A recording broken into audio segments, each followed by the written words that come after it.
먼저 이사야 9장 6절부터 7절까지를 같이 읽겠습니다. 이는 한 아기가 우리에게 낳고 한 아들을 우리에게 주신 바 되었는데 그의 어깨는 정사를 메었고 그의 이름은 기묘자라 무사라 전능하신 하나님이라 영존하신 아버지라 평강의 왕이라 할 것임이라. 그 정사와 평강이 더함이 무궁하며 또 다윗의 왕자와 그의 나라에 군림하여 그 나라를 굳게 세우고 지금 이후로 영원히 정의와 공의로 그것을 보존하실 것이라. 만군의 여호와의 열심히 이를 이루시리라. 11장 6절부터 9절입니다. 11장 6절부터 9절. 그때에 이리가 어린 양과 함께 살며 표범이 어린 염소와 함께 누우며 송아지와 어린 사자와 살찐 짐승이 함께 있어 어린아이에게 끌리며 암소와 곰이 함께 먹으며 그들의 새끼가 함께 엎드리며 사자가 소처럼 풀을 먹을 것이며 젖먹는 아이가 독사의 구멍에서 장난하며 젖된 어린아이가 독사의 굴에 손 넣을 것이라. 내 거룩한 산 모든 곳에서 해됨도 없고 상함도 없을 것이니 이는 물이 바다를 덮은 같이 여호와를 아는 지식이 세상에 충만할 것임이니라. 아멘. 지난주 우리는 임마누엘 하나님에 관해서 함께 말씀을 나누었습니다. 하나님께서 두려움 가운데 있던 아하스에게 찾아오셔서 말씀하시죠. 하나님이 너와 함께 하신다. 그게 바로 임마누엘입니다. 그런데 여기서 우리가 한 가지 더 질문해야 합니다. 그러면 임마누엘 하나님은 어떤 분이실까라는 거죠. 이사야 9장은 절망 속에 있는 상태입니다.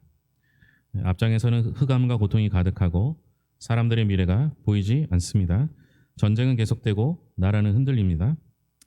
그런데 하나님은 놀라운 말씀을 하시죠. 9장 6절 앞부분에 보면 이는 한 아기가 우리에게 낳고 한 아들을 우리에게 주신 바 되었는데, 분명 나라가 힘듭니다. 적군이 쳐들어옵니다. 나라는 곧 무너질 것 같고 흔들리는 상황이 됩니다. 그러면 여러분 같으면 하나님께 무엇을 요구하시겠습니까? 하나님, 저 나라를 이길 수 있도록 군대를 보내주시고 장군을 보내주시고 무기를 보내주세요. 이렇게 기도해야 하지 않겠습니까? 근데 하나님께서 이스라엘에게 보내주신 것이 좀 의아합니다. 9장 6절에 보면 이는 한 아기가 우리에게 낳고 한 아들을 우리에게 주신 바 되었는데, 우리가 원하는 건 군대고 우리가 원하는 건 장군이고 무기일 텐데 하나님께서 이스라엘에게 주신 것은 한 아기입니다. 우리 생각으로 보면 이해하기 어렵죠. 전쟁이 일어나면 강한 군대를 보내야 합니다. 경제가 어려우면 뛰어난 주도자를 보내야 합니다. 그런데 하나님께서는 아기를 보내주셨습니다. 우리가 원하는 것과 하나님이 보내주신 게 다른 거죠. 왜 그럴까요? 그 상황을 인식하는 것, 해결하는 방법이 다 다르기 때문에 그렇습니다. 세상의 문제는 우리는 군사력의 문제라고 생각합니다. 힘을 더 갖추면 평화가 이루어질 거라고 생각하고 힘이 더 세면 이길 거라고 생각하는 것이죠. 그런데 하나님께서는 군사력을 보내주지 아니하시고 아기를 보내셨고요. 아기를 보내신 이유는 그 문제의 해결이 힘에 있지 않고 통치력에 있기 때문에 그렇습니다. 겉으로는 전쟁이 문제처럼 보입니다. 그러나 하나님은 더 깊은 곳을 보십니다.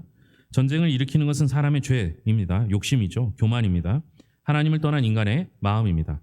그러므로 진짜 해결은요, 적을 하나 더 무너뜨리는 것이 아니라 새로운 왕이 오시면 됩니다. 그래서 하나님은 다윗의 후손으로 메시아를 보내주셨습니다. 그 왕에게 여러 가지 이름이 붙는데요. 기묘라, 모사라, 전능하신 하나님이라, 영존하시는 아버지라, 평강의 왕이라. 이 가운데 오늘 우리가 주목하는 이름은요, 평강의 왕입니다. 여기서 평강은 단순히 싸움이 없는 상태를 뜻하지 않습니다. 성경에서 말하는 평강은 하나님과의 관계가 회복되고 사람이 제자리를 찾고 공동체가 회복되는 온전함을 의미합니다. 그래서 평강은요, 마음이 편한 정도가 아니라 하나님의 통치가 회복된 상태입니다. 예수님은 그런 왕으로 오신 것이죠. 우린 종종 이런 생각을 합니다. 환경이 바뀌면 행복할 텐데, 돈이 더 많으면 행복할 텐데, 건강이 회복되면, 저 사람이 변하면 행복할 거라고 생각합니다. 그런데 환경이 좋아져도 또 다른 문제가 생깁니다. 왜 그렇습니까? 환경보다 더 깊은 문제가 있기 때문에 그렇죠. 성경은 그 문제를 죄라고 생각합니다. 죄가 우리의 마음을 다스리면 불안이 생기고 욕심이 생기고 다툼이 생깁니다. 그래서 예수님은 먼저 우리의 환경이 아니라 우리의 왕유대로 오셨습니다. 예수님께서 내 삶의 왕이 되시면 비로소 평강이 시작됩니다. 고 하영조 목사님은 자주 그의 설교에서 예수님은 우리의 문제를 먼저 해결하기 위해 오신 것이 아니라 우리의 주인이 되시기 위해 오셨습니다. 주인이 바뀌면 삶이 바뀌고 삶이 바뀌면 환경을 바라보는 눈도 달라집니다. 라고 전했습니다. 우리는 먼저 문제의 해결을 원합니다. 하지만 하나님은 왕의 교체를 먼저 말씀하십니다. 그래서 복음이란 왕이 바뀌는 사건입니다. 예수님께서 내 삶의 왕이 되시는 순간부터 평강은 시작됩니다. 그래서 오늘 우리에게 가장 중요한 질문은 내 삶의 주인은 누구인가입니다. 우리는 흔히 평화를 이야기할 때 세상의 평화를 먼저 생각합니다. 그러나 성경은 훨씬 더 깊은 곳을 바라보고 있죠. 세상이 왜 이렇게 평화를 잃었습니까? 사람의 마음이 먼저 평화를 잃었기 때문입니다. 에덴 동산을 한번 떠올려 보시기 바랍니다. 죄가 들어오기 전에는 하나님과도 평화였고 사람과 사람 사이도 사람과 자연 사이도 조화로웠습니다.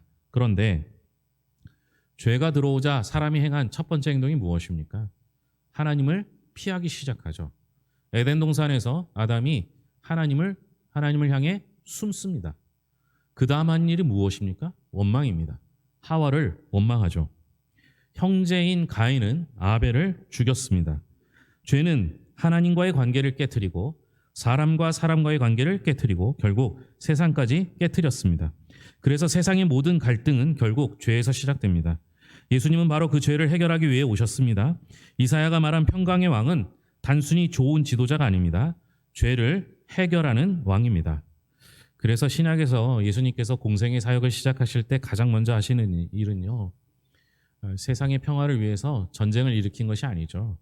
죄인을 부르시고 병든 사람을 고치시고 귀신 들린 사람을 자유케 하셨습니다.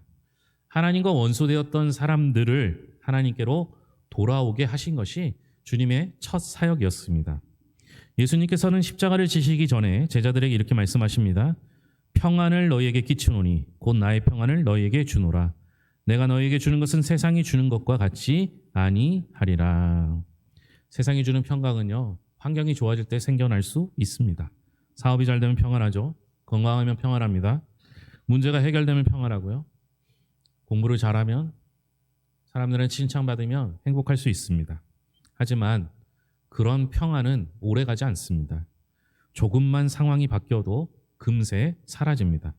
그러나 예수님이 주시는 평안은 다릅니다. 환경이 그대로 있어도 흔들리지 않습니다. 왜냐하면 평안의 근거가 환경이 아니라 예수님에 있기 때문에 그렇습니다. 혹시 여러분의 마음속에도 전쟁이 있지는 않습니까? 누군가를 용서하지 못하고 계십니까? 염려가 계속 마음을 붙잡고 있습니까? 앞날이 불안하십니까? 예수님은 그런 우리들에게 말씀하십니다. 내가 평안을 주노라. 그 평안은 단순히 기분이 좋아지는 것이 아닙니다. 예수님께서 내 삶의 주인이 되실 때, 내 마음을 다스리실 때 비로소 시작되는 평강입니다. 평강은 세상이 만들어주는 선물이 아닙니다. 평강은 예수님이 다스리실 때 나타나는 열매입니다. 그래서 주님은요, 우리의 환경을 변화시키기보다 우리의 마음을 변화시켜 주십니다. 그 마음이 변화되면 가정이 달라지고 교회가 달라지고 삶이 달라집니다. 그리고 그 작은 변화는 결국 하나님의 나라를 향해 나아가는 첫걸음이 될 것입니다. 물론 평강의 왕이 우리 마음을 다스린다고 해서 하나님의 일은 끝나지 않습니다. 내 마음이 변하는 것에서 끝나는 것이 아니죠. 세상을 새롭게 하기 위해 예수님이 오셨습니다. 그래서 이사야 11장 6절부터 8절이 말하죠. 같이 읽겠습니다. 그때에 이리가 어린 양과 함께 살며 표범이 어린 염소와 함께 누우며 송아지와 어린 사자와 살찐 짐승이 함께 있어 어린아이에게 끌리며 암소와 곰이 함께 먹으며 그것들의 새끼가 함께 엎드리며 사자가 소처럼 풀을 먹을 것이며 젖먹는 아이가 독사의 구멍에서 장난하며 젖된 어린아이가 독사의 굴에 손을 넣을 것이라. 얼핏 보면 말도 안 되는 이야기 같고 불가능해 보일 것 같지만 정말 이 말씀은 하나님께서 회복하고자 하는 그 세상을 나타내고 있습니다. 죄 때문에 깨어진 세상이 다시 회복될 것이라는 하나님의 약속을 보여주는 사건입니다. 그럼 이것이 불가능한 얘기가 아닌 것은 이미 에덴 동산에서 이루어졌던 일입니다. 에덴 동산에서 하나님과 사람, 사람과 사람, 사람과 자연이 조화를 이루었습니다. 그런데 죄가 들어오고 나서 모든 것이 깨어졌죠. 이사야는 메시아가 오시면 그 잃어버렸던 질서가 다시 회복될 것을 선포합니다. 그래서 9절은 이렇게 끝나죠. 내 거룩한 산 모든 곳에서 해됨도 없고 상함도 없을 것이니 이는 물이 바다를 덮음 같이 여호와를 아는 지식이 세상에 충만할 것임이라. 여기서 물이 바다를 덮는다는 얘기는 무엇입니까? 빽빽하게 빈틈없이 모든 것을 채울 것을 말하는 것이죠. 마찬가지로 하나님의 통치가 온 세상에 가득할 날이 올 것이다 라는 말입니다. 팀 켈러 목사님은 탕부 하나님이라는 책에서 복음을 잃어버린 것을 원래의 자리로 회복시키시는 하나님의 이야기라고 설명합니다. 예수님께서는 단지 몇 사람의 죄를 용서하는 데서 끝나지 아니하시고 하나님께서 창조하신 세상을 본래의 모습으로 회복시키시는 구속 사역을 이루고 계신다고 알립니다. 하나님의 나라는 죄로 인해 무너진 질서를 다시 세우는 나라입니다. 우리의 삶은 평강의 나라를 미리 보여주는 삶이 되어야 할 것입니다.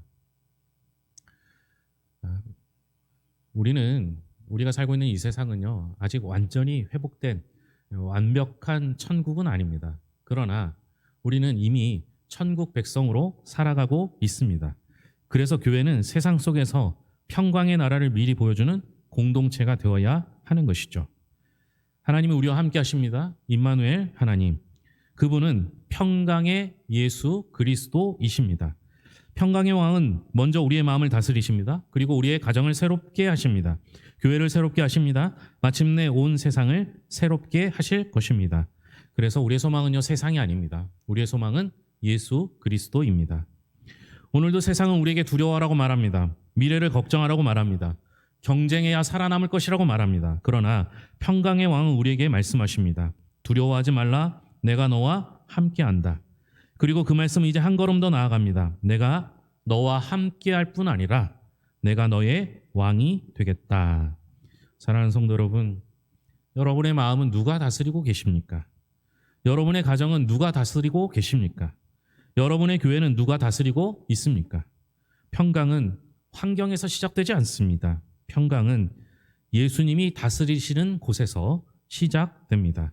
오늘도 우리의 삶을 평강의 왕께 맡기며 살아가는 저와 여러분이 될 수 있기를 축복합니다. 기도하겠습니다.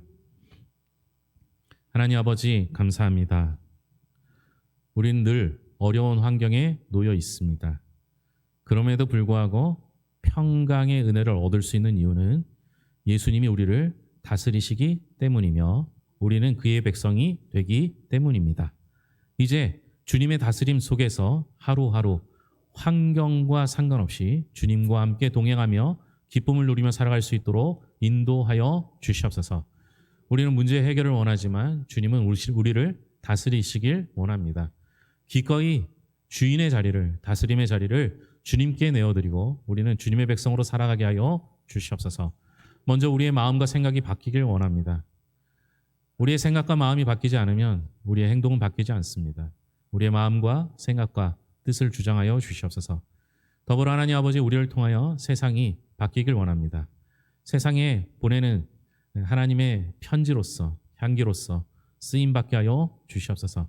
그래서 반드시 주님이 다시 오시는 날 이 땅에 평강이 임하게 될 줄로 믿고 그날을 기대하며 고대하며 살아가게 하여 주시옵소서. 그러나 우리가 절망 가운데 때로는 연약해서 때로는 부족하고 불편해서 원망할 때가 있습니다. 우리의 마음을 지켜주셔서 그 모든 환경을 뒤로하고 주님 바라볼 수 있는 눈과 용기를 허락하여 주시옵소서. 무더위 가운데 우리 성도들을 지켜주실 것을 믿으며 모든 것을 예수님의 이름으로 기도합니다. 아멘.